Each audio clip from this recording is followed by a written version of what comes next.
Assalamualaikum warahmatullahi wabarakatuh. Salam dan bahagia.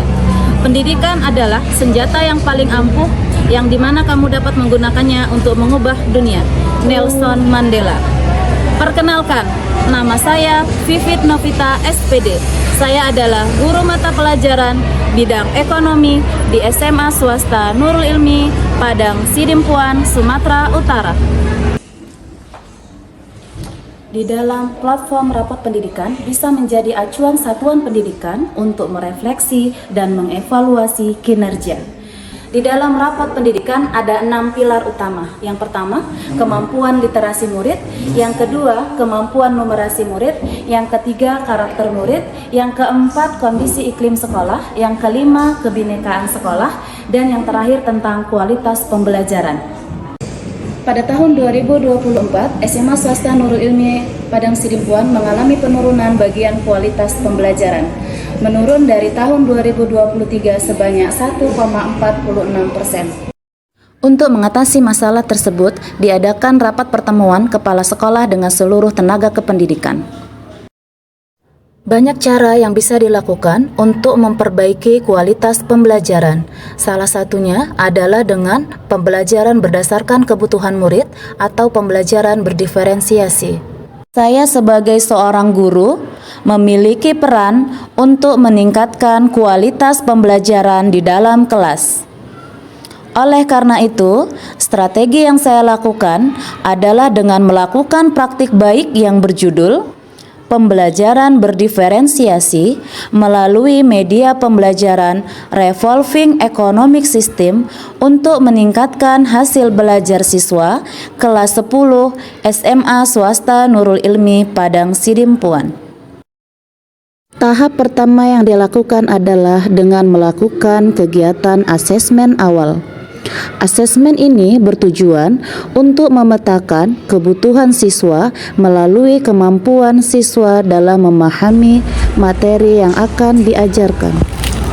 Tahap kedua yang dilakukan adalah dengan berkoordinasi dengan guru BK untuk melihat hasil asesmen non-diagnostik yang sudah dilakukan pihak sekolah dengan pihak vendor dari luar, yaitu Bimbingan Belajar Genja Cabang Padang Sidimpuan.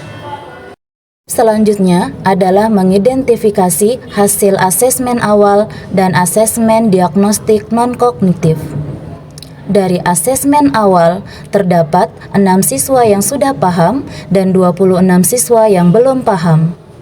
Dari asesmen diagnostik non-kognitif, terdapat 15 siswa kinestetik, 10 siswa audio, dan 8 siswa visual. Assalamualaikum warahmatullahi wabarakatuh.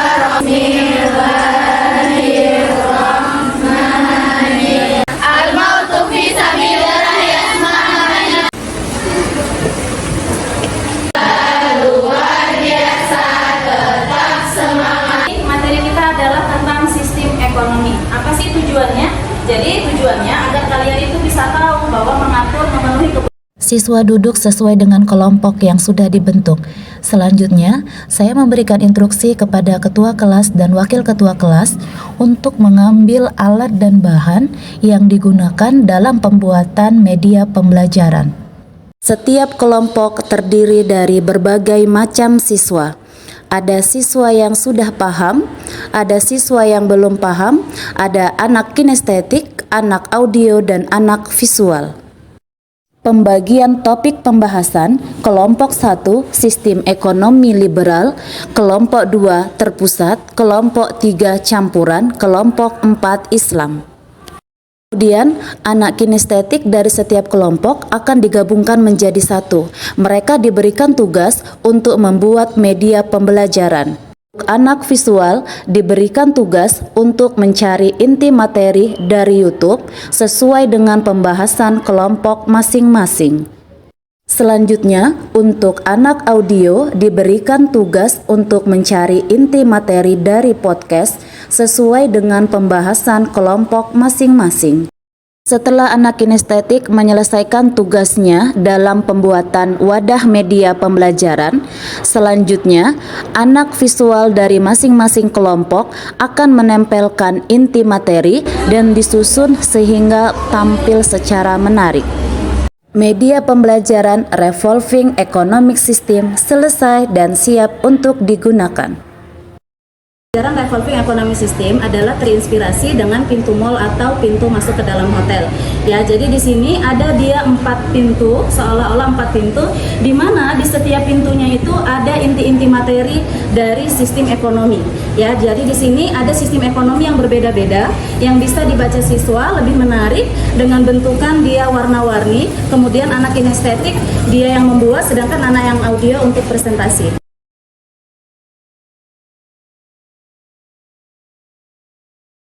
Selanjutnya, setiap kelompok akan presentasi masing-masing ke depan kelas.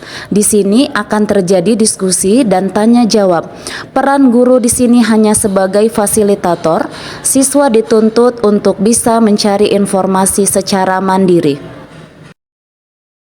Setelah presentasi selesai, setiap kelompok akan bergantian maju ke depan dan membaca langsung media pembelajaran Revolving Economic System.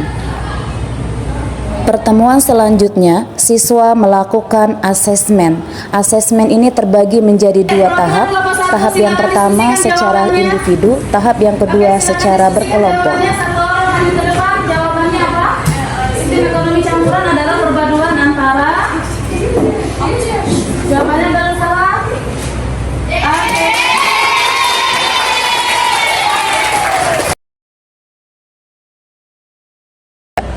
Media pembelajaran Revolving Economic System. Hasil asesmen diuraikan sebagai berikut. Sebagai kepala sekolah, mengapresiasi praktik baik yang dilakukan oleh Ibu Pipit Novita karena di dalamnya memaparkan media pembelajaran yang sangat inovatif. Dengan demikian, saya akan mencoba mensosialisasikan media tersebut kepada guru-guru lain agar menggunakan media tersebut dalam rangka peningkatan mutu pembelajaran. Media pembelajaran yang dibuat oleh Ibu Pipit sudah sangat bagus. Dengan ekonomi sistem tersebut, anak-anak lebih mengerti apa yang mereka ingin ketahui tentang sistem ekonomi. Jadi yang bisa diambil dari media yang disajikan guru ekonomi mereka itu oleh Bu Pipit, yaitu anak kita itu menciptakan kreativitas. Ya, dia disuruh menciptakan kreativitas, kemudian menguji nalar dia untuk bisa berpikir serta bisa menciptakan sebuah alat untuk memahami materi ekonomi tersebut. Pembelajaran yang kami buat bersama Bu Pipit terasa sangat menyenangkan karena di sini saya dapat terlibat aktif dalam melakukan media pembelajaran. Apalagi saya orangnya kinestetik, jadi lebih ingin banyak bergerak daripada hanya duduk monoton di kursi saja. Pembelajaran yang kami buat bersama Ibu Pipit sangat menarik dan sangat menyenangkan karena saya lebih mudah memahami tentang sistem ekonomi dan apalagi saya orang visual. Jadi saya lebih tertarik karena ini sangat berwarna-warni dan tidak membosankan seperti membaca buku paket seperti biasa. Kemudian digabungkan, kemudian dia dibentuk menjadi sebuah perputaran. Dia digabung ya. Dia revolving karena dia berputaran.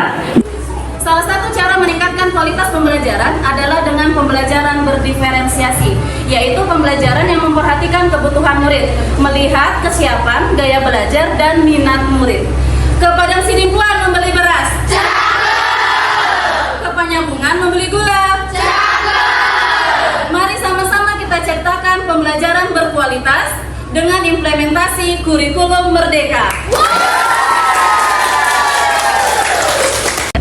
Demikianlah praktik baik saya yang berjudul Pembelajaran Berdiferensiasi melalui media pembelajaran Revolving Economic System untuk meningkatkan hasil belajar kelas 10 SMA Swasta Nurul Ilmi Padang Sidimpuan.